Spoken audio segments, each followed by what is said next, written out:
নমস্কার বন্ধুরা, কেমন আছো সবাই?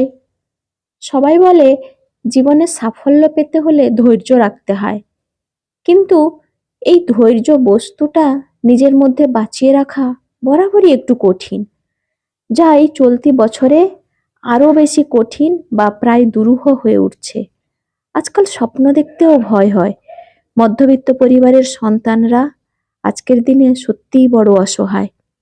নিজের আশপাশটা যখন একটু একটু করে অন্ধকারে ডুবে যাচ্ছে, তখন নিজের মধ্যে টিমটিম করে জ্বলতে থাকা সেই বহু কাঙ্ক্ষিত স্বপ্নের বাতিটা জ্বালিয়ে রাখা বা সেই বহু পরিচিত ধৈর্য নিজের মধ্যে বাঁচিয়ে রাখা সত্যিই বড় দুরূহ কাজ।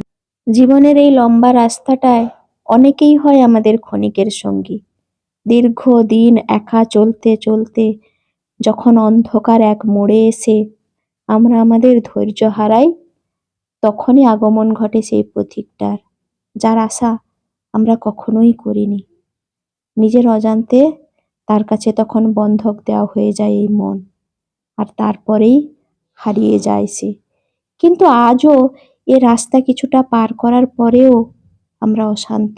থ্যাংক ইউ, ভালো থাকো, সুস্থ থাকো, দেখা হবে পরের একটা ভিডিওতে।